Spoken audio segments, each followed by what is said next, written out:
I need an outside perspective because I feel like I'm losing my grip on what is reasonable. When I married my husband, his family never really accepted me or my 2 children from my previous marriage. They excluded us from the start. Barely any contact, no effort to include the kids, and not one of them came to our wedding apart from his dad. They've never apologized or tried to repair it. Over the years, I've told my husband how painful that's been. Instead of trying to defend us, he's always minimized it, saying things like, "They were busy," or "They don't take it personally." Every time I raise it, he dismisses me as overreacting, or says we just have different opinions. Recently, I told him I feel unsupported and unsafe in the marriage because of how he's handled this. His response was, "People can have different opinions. My family is a tiny part of our life. Why let it affect a good marriage? In what aspect of our marriage do I not support you?" To me, that sums it up. He genuinely believes we had a good marriage because he's comfortable. He pays the bills, we function day to day, and he thinks that equals support. But emotionally, I feel completely invalidated. It's like he only wants peace, not honesty. I'm exhausted. I don't even feel love anymore, just distance and resentment. I told him if I had money, I'd leave, and I meant it. Am I wrong for feeling like this has already broken the marriage? Is it me letting his family's behavior ruin things, as he says? Or is this actually a deeper issue about loyalty and emotional neglect? And if someone can't even acknowledge the damage, is there any point in fixing it? So we've just got a woman who's left a comment on one of my TikToks, and I really do appreciate that you've left this comment on my TikTok for me to read out and to digest, because I'm really hoping to expand on YouTube and help people out with similar challenges. I am, by the way, a dating and relationships mentor, and my focus is to help people attract the member of the opposite sex. And the way I do this is I just focus on that, just attracting. My specialty isn't in resolving marriages that are breaking down. My specialty isn't resolving conflict necessarily. My focus is just on the attraction aspect and peace, in a sense. So with this whole comment, we're going to be looking at 2 different things. The first thing is a deep dive analysis with my live commentary, going over this entire comment, giving you different perspectives and just different ideas on how to digest this and what I think personally. And then after this, I'm going to give us some action steps that we can sort of follow through on that you might not hear anywhere else. So let's start with, I need an outside perspective because I feel like I'm losing my grip on what's reasonable. So this is kind of our main focus here. We're going to focus on that. We're going to try and get as many different sort of perspectives. I will say, when it comes to getting different perspectives, your own perspective is potentially the most important. This doesn't mean that we discourage other people's perspectives. It's good that we can get other perspectives to enhance our own. But what I'm saying is also be careful of that too, because we'll go on the internet and we'll try and get different perspectives, and you might accidentally carry that over as your own when it's not really yours. So just be mindful. What I want you to do is take everything that I say moving forward with a massive grain of salt, and just look at what I'm sharing with you as pure entertainment and education. When I married my husband, his family never really accepted me or my 2 children from my previous marriage. So I just want to point out a little tiny red flag here, is that you, as the woman posting this comment, right? For a man to enter into a relationship with a woman who already has children is a colossal ask. For a man to sacrifice other potential female options for the sake of a woman who's already had marital history, including with children, it takes an extremely strong man, or potentially a very negligible man, to enter into this arrangement. So the fact that he's decided to enter into this arrangement with you, the fact that you've already had 2 children with another man, tells me that this man has a lot of strength. Potentially, he may have shot himself in the foot, but we don't know yet. I don't know. There's only so much I can gather from a single comment, see? Just keep this in mind. Are we going to berate this man and say, oh, you know, his family never accepted me for my previous 2 children, and, you know, if we kind of paint ourselves as the bad guy just a little bit. But I get what you're saying about the family interference, because when family does get involved, it can be very messy in the relationship, for better or for worse, really, because sometimes people do have our best interests at heart. And I'm guessing if your husband's parents have their son's best interest at heart, then of course it's natural for them to be a bit suspicious of this too, because does any family unit really want to shout out to the top of the lungs, hey, my son married a woman who already had 2 children from a previous marriage? You know. Now, this doesn't mean that you're a bad person, by the way, or that you should feel ashamed for your past history in a sense, because I don't know what that history looked like. And for some of us, maybe many of us, or even most of us, it's like, is it really our place to say or judge, right? I do have a friend of mine who did marry a woman who has 3 children from a past relationship. And from what I understand, that past relationship was fairly abusive and toxic. So she's brought herself to the point where she needed another man, and she'll do whatever she can to be with this man. When I say that, I don't mean in a deprecating way, but my friend, he has had options before. He's definitely quite a young, attractive man still to this day. And for him to choose this woman who's already had 3 children is an interesting choice. As far as I can understand, they're both very happy with each other.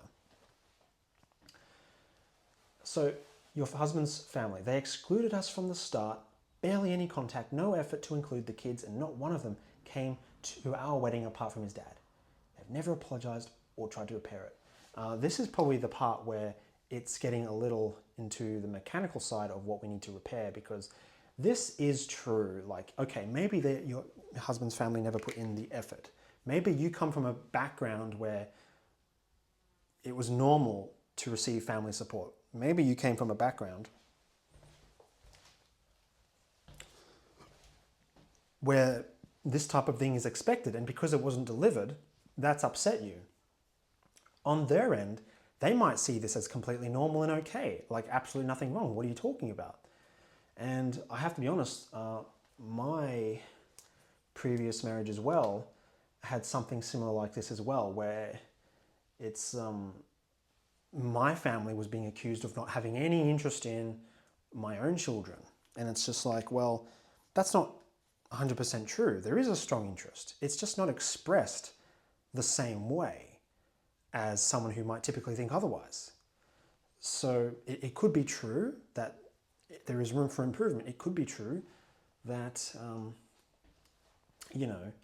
there's some shortcomings on their end. It may be true. Even on my own family relative side, it's like there are areas where there is room for improvement. For example, like I was living overseas for several months, and I've come back to Australia, and my car was covered in dust from the trees, and it was upsetting to me, but I didn't really let that get to me in a sense. Like, I knew it was negligence on my dad and brother's side for letting my car be like that. But at the same time, it's also kind of my fault too, because maybe if you want something done, you've got to do it yourself. And I should have put the cover on the car myself instead of asking them to do it. They still admire my car, obviously not to the degree that I do. They're not going to go out of their way deliberately, though. This is the thing. They're not going out of their way deliberately to necessarily be malicious or inflict harm. So if they didn't show up at your wedding, or if they haven't put in effort, etc., it's like there might be an area of shortcoming, maybe. But is it intentionally malicious? I'm guessing not. Probably. Who knows? Family conflict isn't something that's unusual, by the way. I think a lot of people have beef with each other. There's always something getting under someone else's skin. And the fact that you feel this means that they're getting under your skin. Maybe they have you under their skin and you feel that vibe. And the only way to really disconnect from this sort of cycle is that you have to maybe, over time, gradually change that on your end. Over the years, I've told my husband how painful this has been. Instead of trying to defend us, he's always minimized it, saying things like, they were busy, or don't take it personally. Every time I raise it, he dismisses me as overreacting, or says, we just have different opinions.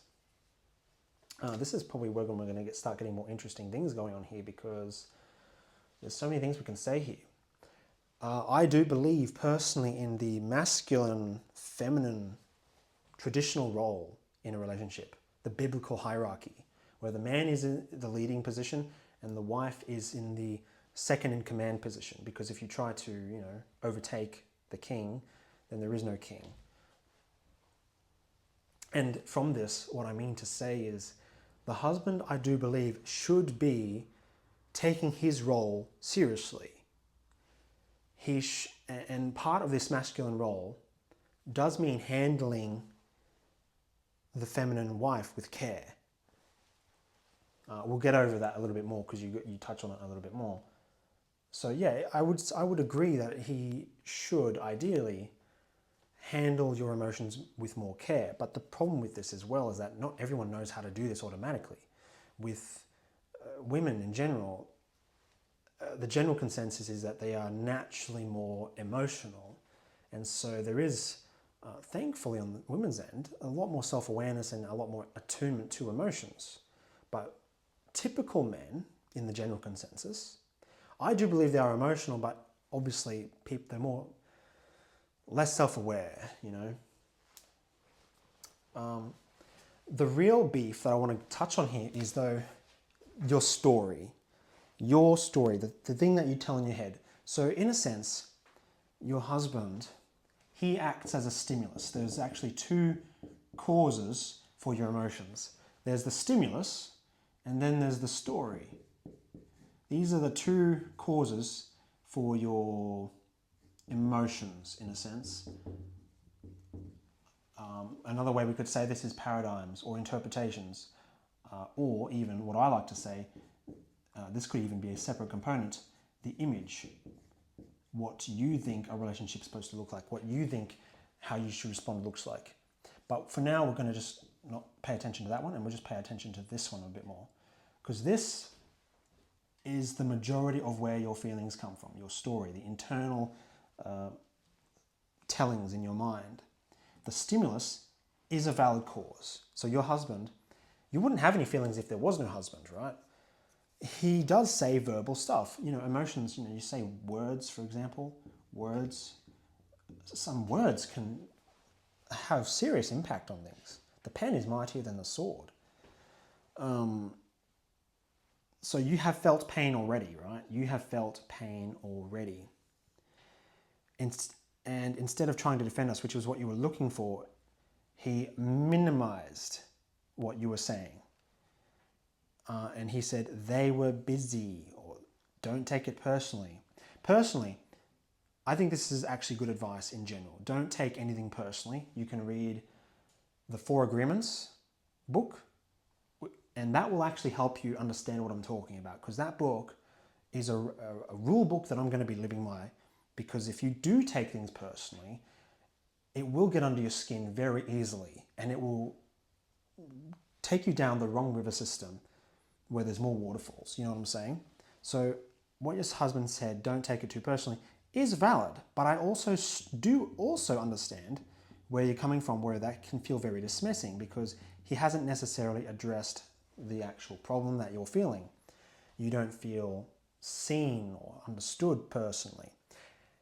By the way, if you're a man watching this whole sentence, this whole paragraph is the reason why a lot of marriages are failing these days. Because the spouse or the girlfriend in the long-term marriage has been feeling emotionally unsafe, right? And this is just what happens over time. You, as a man, you probably might not even see it. You might not even know how to respond to it if it comes to your attention, but this is what's happening. This is what's boiling beneath the surface. The miso is feeling a lot of these emotions, and they're compacting over time, and eventually it explodes into a divorce, unfortunately. And I can also say this from personal experience. I have been part of, for over 2 years, I've been part of an anti-violence prevention program, and I've been part of a marriage program as well, in a sense. So the things that I'm kind of telling you, they're not based, I'm not pulling everything out of my ass necessarily. I have some experience with this stuff, and this is true, Now that I bring that up, the marriage program, there was a struggle that I had in that program where the coaches would often yell. There was a lot of unprofessionalism in the leadership role. And what that did is, when you're trying to learn something, it becomes very difficult to take in a message when someone's yelling at you. When you feel threatened, the amygdala in the brain gets stimulated, it gets activated. And instead of being able to intake the message and the learnings and the information in front of you, it goes right over your head, in one ear, out the other. Take this into consideration moving forward, because when someone feels threatened, this is what happens, in a sense. It depends on the intensity of how threatening this thing feels, because the more intense it feels, the less likely you're going to actually get your real message across. So keep that in mind. Let's say you are the spouse, the misso, the woman here, the wife, and you're trying to come across to your husband, hey, I'm struggling with these problems. And your husband, perhaps in a sense, feels like, oh, that's a threat. Shut that down, shut that down. That's one approach he might be taking. Another approach that he might be taking is like, okay, well, my wife is coming to me with these pieces of information. She's feeling emotions. I might not necessarily know how to deal with my own emotions. That's fairly threatening. I'm feeling threatened. I need to push that away.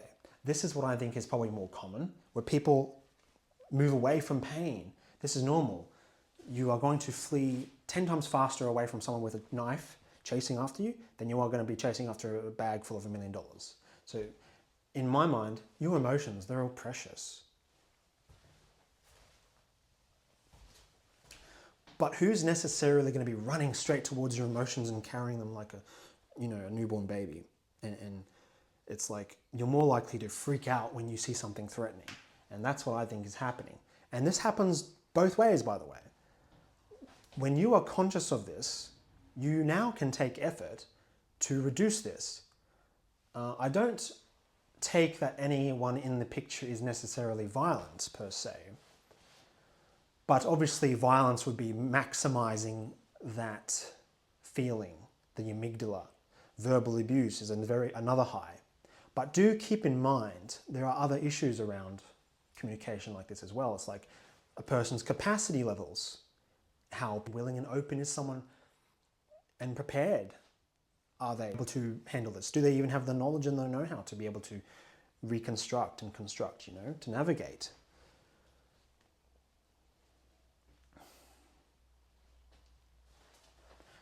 Like the question is, are you actually overreacting? From what I can see, I don't see you overreacting. Your emotions are 100% valid. You are allowed, by the way, to feel your emotions. You are 100% allowed to feel your emotions.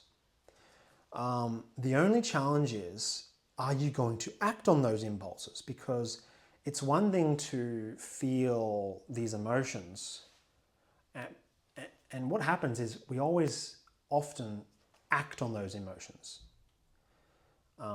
And so this is where self-restraint or self-control comes in, because you do want to be self-restraint. Self-restraint is attractive, highly, highly, highly attractive. If you act on the impulse of your emotions, then typically you might accidentally end up shooting yourself in the foot. For example, this is very extreme, but let's pretend that you woke up one day thinking that you were the opposite gender, which is extremely abnormal. Now, if you were to literally act on that impulse, it's not good. But if you recognize it as just simply a random bypassing thought, then so be it. But if you keep dwelling on that thing, the more in your mind it becomes disproportionately true. And so this is where the saying, what you focus on expands, comes into play big time. What you focus on expands. Like a magnifying glass, like if there's so many dots around you and you have one magnifying glass and you literally zoom in on that one dot, it will look disproportionately larger than everything else. And so whilst it may be true that your husband, etc., may have been dismissing you, etc., minimizing things, these are potentially just stories that we're telling ourselves. Because what if he's actually protecting us, protecting you? What if he thinks in his mind he's actually trying to help you? In his mind, he's probably trying to help you. We don't know for sure, but there is another side to the story. And have we been paying attention to that other side of the story? And there's more than two sides of the story. Like, there's one side of the story, there's two sides of the story, but you can even literally create a third side of the story or more.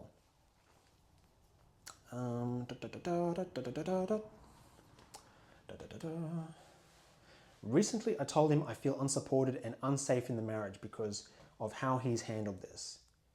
His response was, people can have different opinions, etc. So my uncle, we like to call him Zep. And Zep's attitude, he would come across as a bit dismissive in a sense. He'd be like, people can have their own opinions, my family, they're just a tiny part of my life. Why let it affect a good marriage? Or, in what aspect of our marriage do I not support you? So that's kind of what Zep might sound like. And the attitude there isn't ideal. Definitely not ideal.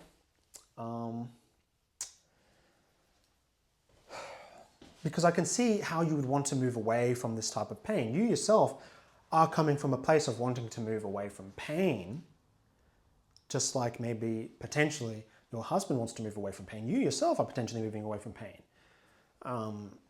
This is just the natural human response. We move away from what is painful, including that which we perceive as painful. But I don't take your husband might have this Zep attitude. He might just be very nonchalant based on the responses you've told me. And the thing is, he might not realize how his nonchalantness or even his dismissiveness is actually making you feel. He might not realize. So it's like,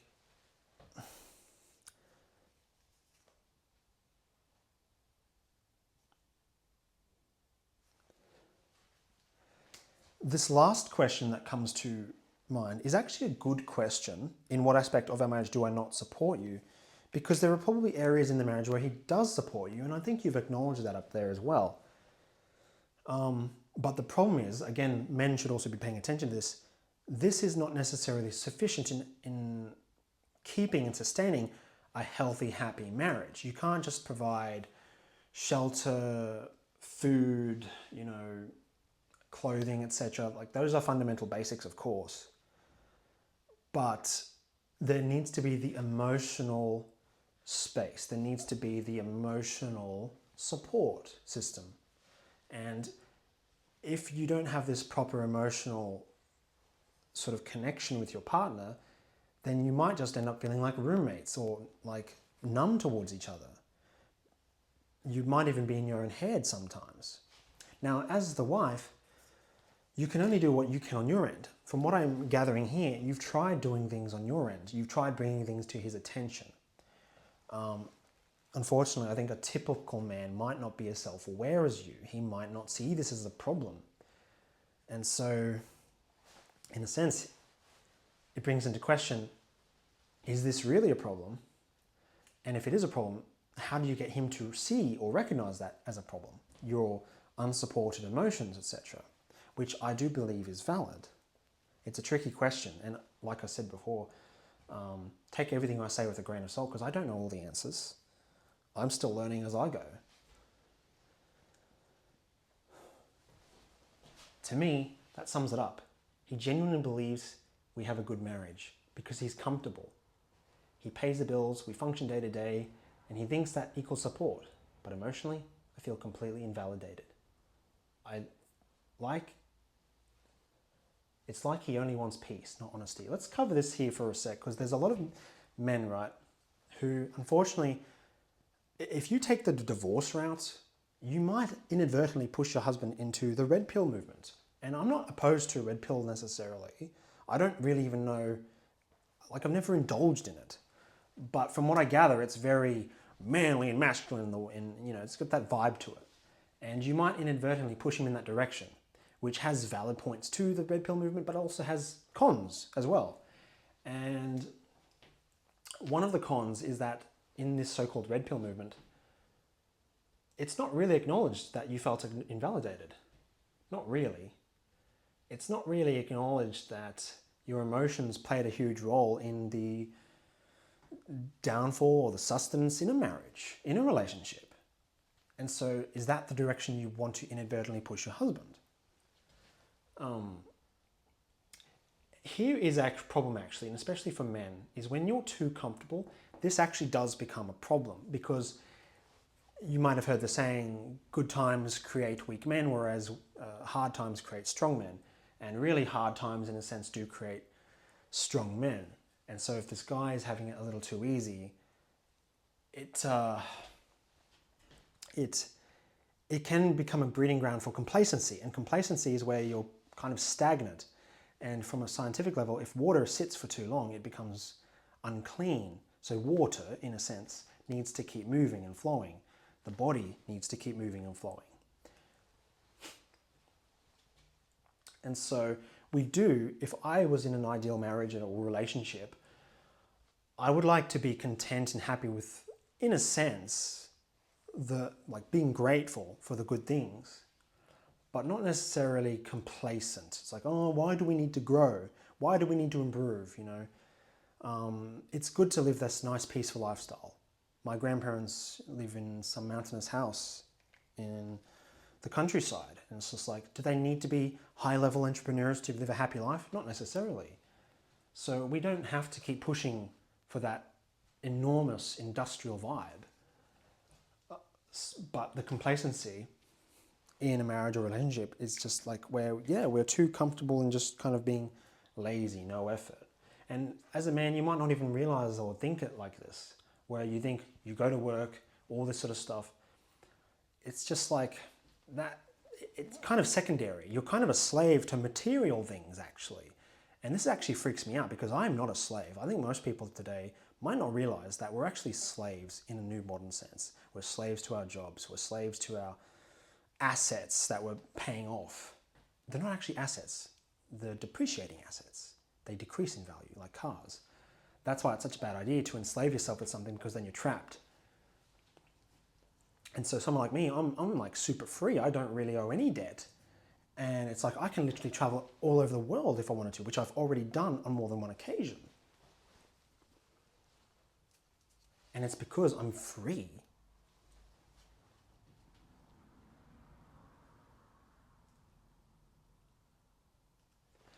One thing to note here is men do want peace. And this is a very important thing that, as a woman, you do want to be bringing into his life. You do want him to be having peace, right? But there's a story that you're potentially telling yourself where he's not honest, or he doesn't value that. Are you sure the person that you married, the person that chose you, doesn't value honesty? What if he just completely missed it? It went over his head, right?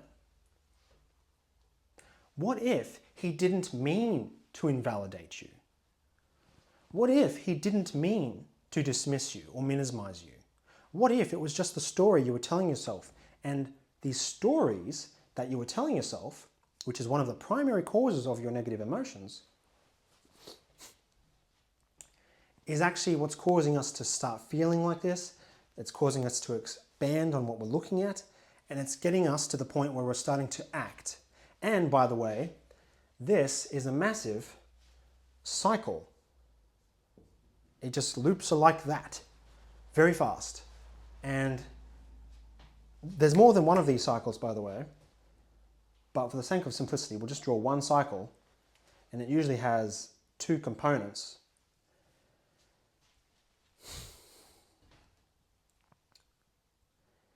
And it's lightning fast. You can't see this. Not unless you slow down, you sit down, you get some pen and paper, and you literally ask yourself, what does this cycle look like? And you draw all the different components in the cycle to identify what's happening here in this big loop. And then all you have to do to fix this cycle, which is potentially what's happening here, is you have to replace a component in the cycle to bring about a completely different effect.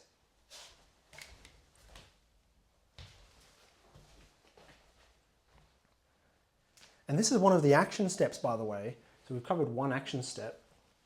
Change the cycle by replacing a component in the cycle.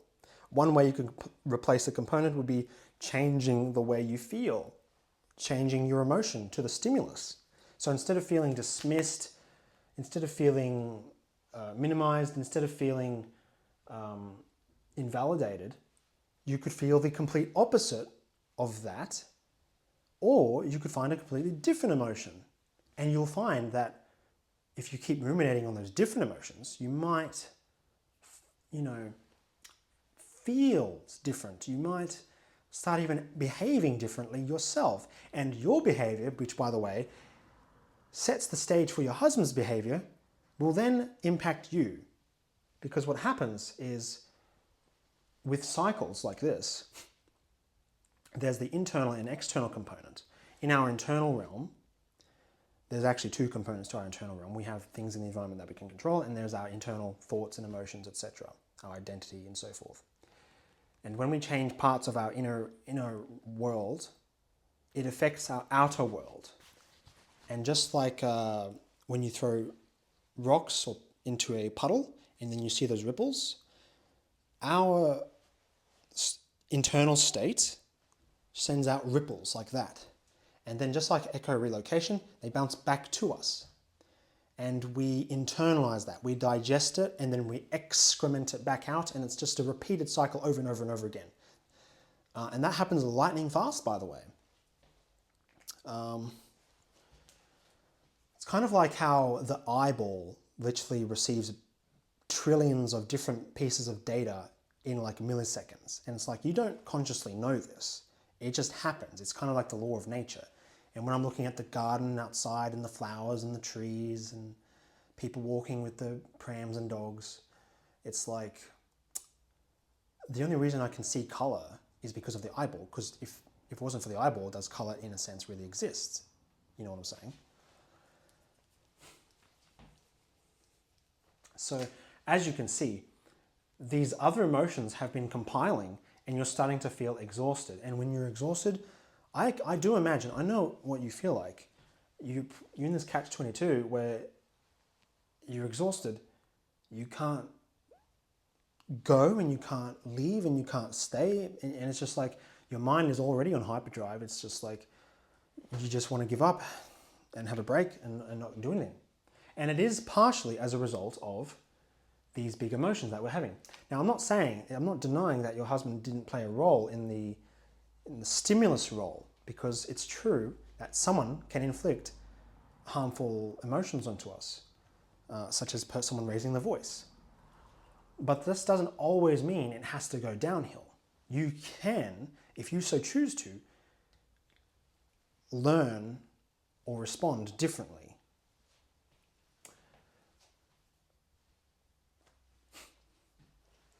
I'm exhausted. I don't even feel love anymore, just distance and resentment. By the way, when it comes to manifestation, when you don't feel love and you just feel distant and you feel resentment, in a sense, what you feel and what you dwell upon tends to come into fruition. So just keep that in mind. If you want to feel a different experience, just manifestically speaking, you have to start kind of feeling something else. Like if you want things to change, you're going to have to put on your big girl panties in a sense and take that role. I know that the husband should be dealing with your emotions with care, I think, but unfortunately he might not be doing it in the best way possible at this time. But that doesn't mean that he can't eventually reach that point. Because what man comes out of their mother's womb and learns these skills? When it comes to a relationship, by the way, and I'm taking this a little bit very personally, marriages are very sacred agreements. They are God-given agreements. It's a godly arrangement. And if you're saying to me, basically, that you would leave him if you had the money, I understand where you're coming from. I 100% do. But if you want this relationship to continue, your second marriage no less, what does it say about you when you are prepared to run away in the other direction? I'm not saying that's wrong, but it's just like, why is that our default in a sense? Why is that the number one option that we're ruminating about? Why are we prepared to hurt this man? Because is it true that he's trying to hurt you? Is he intentionally malicious? Or is he just oblivious? Which I understand is very frustrating. And I know you've tried to bring things to his attention. But like I said, we need to put our big girl panties on and just kind of like, try something else. Like you're asking up here, is there any different perspective that you can gather? Because you might understand already that the current perspective that you've got, the current story that you're telling in your head, might not necessarily be serving you in the way that you would like. And this is a very scary thing, by the way. You're going to go on the internet, and I want you to be very careful. Action step number 2 is do not tunnel vision yourself with advice on the internet, dating advice specifically and relationship advice. Because you'll see lawyers talking about how the opposite sex is so narcissistic towards you. You'll see, especially for men, you'll see dating advice that gives you contrary evidence. It's not specific to your situation. It will actually backfire on you. You'll have so much support that doesn't really support you. It just adds contributing factors that make it worse for the marriage.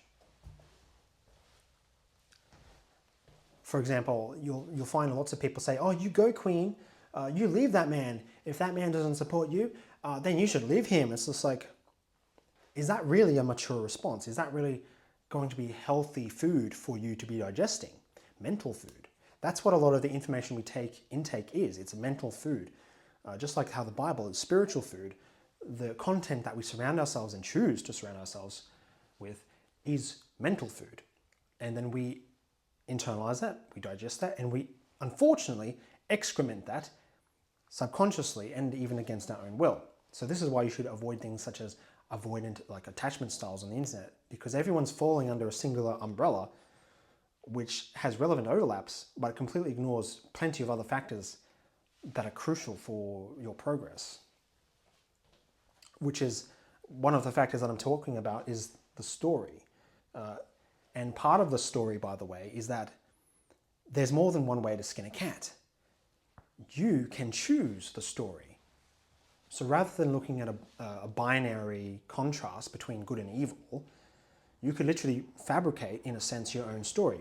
Fabricate is probably a more negative connotation, but you can construct your own story and you can build it with real evidence. You can be a bit like a detective and find out from your own husband how he actually feels. Ask him how he would actually resolve this problem if he was made aware that it was a problem. By asking ourselves questions, by the way, we can ask ourselves more deeper questions. That's action step number 3. You can ask yourself more deeper questions, because questions are like vacuum cleaners, and it gets you to think more clearly in the prefrontal cortex, and it removes stimulation away from the amygdala, because that's where you're sitting from a little bit more here. Your emotional space is sitting more in the amygdala area. You're feeling discomfort, a little bit of threat. This is why you want to pull away. This is why you're feeling these emotions, and those emotions typically cause you to act. And I'm seeing if you were to act on those impulses, especially too quickly, it might actually work against you. What a lot of people do, I think, is they typically look at a risk versus reward analysis. And so there is a very important step that I'll reveal to you is that a lot of human behavior is determined by a pain versus pain ratio, which is very similar to the risk versus reward ratio. So if the pain of staying in the relationship becomes too painful, then leaving the relationship, then obviously you'll stay. But if hold on, let me rephrase that. If the pain of staying with your husband becomes too great, then the pain of leaving becomes super easy. But if the pain of leaving is way too hard, then obviously the pain of staying is superior. Now, even if the relationship is extremely healthy, this pain ratio is always going to exist. And basically with these different pain ratios, it forces you to look at the risk versus reward ratio. So in a sense, what reward are you really reaping by trying to tell yourself these stories, in a sense, and act upon them, and then villainize, actually worse, villainize your husband? Action step number 4 is do not villainize your husband. This man chose you for a reason.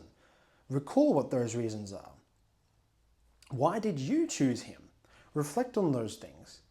Because are you really prepared to go out there and find another man who's willing to take on the burden of getting into a relationship with a previously married woman? That's a very expensive ask that a lot of men are not willing to take on board. Even a healthy man is very unlikely going to want to enter into that arrangement. So I'm not saying that this isn't a reason that you can't leave if you so choose to, but it's just like, obviously you're probably taking this into consideration. I don't think you're dumb. You are probably smart enough to know this, so you don't really need me to spill that out for you. But it is an interesting ratio to look at when looking at pain, because maybe the relationship is that toxic, that painful, that you're kind of forced to leave. But here's the problem as well. It's like, you may actually be the common denominator in these events. And that's a very unfortunate thing if that's true, because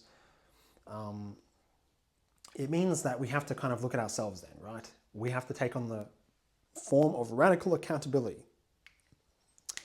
And that means that, yeah, we have to look at our contributions. That's what we need to do. That's why I say look at the cycle. What are you contributing to this cycle? What are you contributing to this cycle? When you can figure out what you're contributing, keep eliminating those bit by bit. Baby steps, step by step. Don't go overkill. Don't burn yourself out. Just make this easy on yourself. And the best way you can do this is literally just take a step back without retaliating and just be patient and let things play out over time. Because the reason we're here today, by the way, is because over time, things compound, you know, and everything shoots up like a volcano by the end of everything. And this is where you're at today. And by the way, husbands or men, if you're watching this, this is why so many marriages break down, because under the surface, all this volcanic liquid is building up, and then eventually it pressurizes and explodes. So we don't want this. Typically, this is how things come into fruition, by the way. One variation of how things come into fruition. So the point we're at now, this is kind of like one of those moments that we're facing in a bit of an explosion right now. Just checking my phone to see if it's still working. And so what did we do on our end that contributed to this big explosion? Notably, it was a long-term thing. Just like sugar has short and long-term effects. When you eat sugar right away, it's very energizing, it's very sweet, makes you very happy in the short term, but over time, the more you keep consuming sugar, you'll actually get cancer, in a sense. So what were you doing that was compounding like this? Are you wrong for feeling like this? Are you wrong for feeling like this has already broken the marriage? Is your marriage really broken? I understand we're only looking at a single comment here, but the story that you tell yourself is going to determine how you feel. What if the marriage isn't broken? From what I'm understanding, I know the guy might be a little bit more oblivious than you, but maybe the marriage actually isn't broken. And that's just the story that you've been telling yourself, and you subconsciously, against your own will, bring that into fruition because you keep telling yourself the marriage is already broken. Is it really? Is it really? Is it me letting his feelings or behavior ruin things, as he says? I don't know the true answer to this. To me, there may be some truth to it. But at the same time, it's also true that he may have been neglectful. He may have been dismissive, etc. So it's like, it's true. It's true that maybe you have let his family's behavior get to you. Maybe that is true. But there's still more sides to the story that we can look at. Basically, we're not going to have to worry about him as much, I don't think. You can't brute force him into snapping out of his own shortcomings and then making him perfect out of the blue. But what we can do is position ourselves into a better position and making it more possible to help him get to a better position. By helping ourselves, we can eventually help our partner. Is there actually a deeper issue about loyalty and emotional neglect? To me personally, I really value loyalty because to love means to endure. I don't know if anyone ever talks about this. To love means to endure. It means to put up with the hard times. It doesn't mean to put up with, like, I've dealt with verbal abuse and I've dealt with physical violence sometimes. But I still care about and actually have connections with my family relatives, despite the hardships that have come across us. Because I'm Christian, I actually aim to forgive. I am ready and prepared to go that route. There are various factors as to why, but it's like, well, it's not so bad in comparison to what other people go through. If I was to let those incidences of verbal abuse get to me, then the relationship with my father and my siblings and even some of my romantic interests might be completely different if I let that get to me. But rather than sort of letting it be suppressed, that's not what I'm doing. I'm actually forgiving it. So that way I'm not holding onto a tight rope anymore. Because when I feel that pain, it feels like holding onto a tight rope. That's why blocking someone on the phone, someone you like, romantically interested in, can feel that way. And so the best thing to do is actually just unblock that person. Because you're like, well, shoot, blocking them doesn't change their behavior, all that kind of weird stuff. You just forgive the person for their errors because no person is ever going to be perfect. You yourself, you're not going to be perfect. You are allowed to feel these negative emotions. You are allowed to move on. Also, your husband, by the way, when talking about being allowed, just like how I did not know that I was allowed to be, in a sense, a relationship mentor and start teaching people about the things that I knew, and I am allowed to make money dropshipping and make money online. I didn't know that I was allowed to do that stuff because no one teaches you that stuff. And just like your husband, he might not know that he's technically, in a sense, allowed to explore emotions with you. And this is one of the biggest barriers that I've personally come across when trying to navigate challenges, because we don't even realize or even know that we are allowed to do something in the first place. We just have no idea that that's even a thing.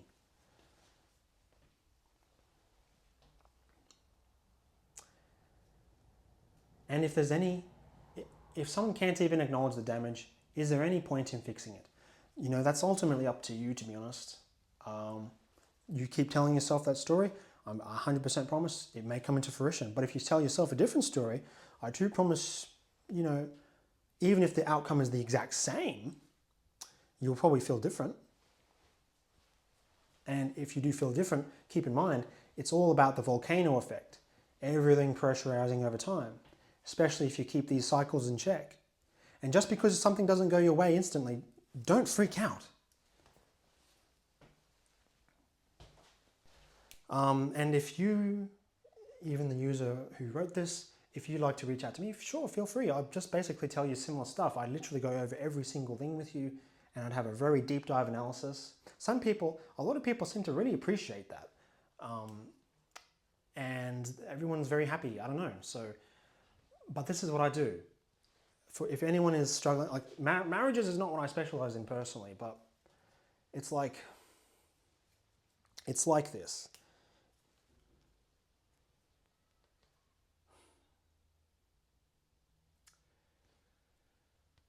if you would like to reach out to me to get my perspective and give you my nuggets, I am happy to give you a deep dive analysis as I've done here on this whiteboard. I do this with emails all the time. I get lots of people telling me how much they appreciate my attention to detail. And if you would like to reach out to me, please do. I'd be very happy to.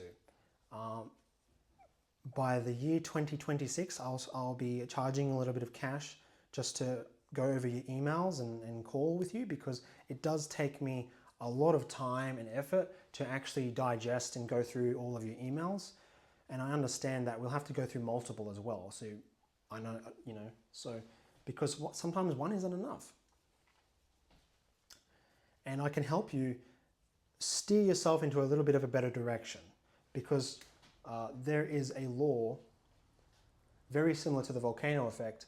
I can't remember what it's called, but basically it's like if you're a ship at sea, when you're like 1 degree off course, you eventually go way off track by just 1 degree over time. So if I can help you change your degree by just 1% into a much better direction, I'd be very to help you out. Let me give you one more bonus action step that you can take, which is probably going to be your best asset moving forward. As far as I'm concerned, your 5th and final action step is, if you feel emotional turbulence, do not retaliate.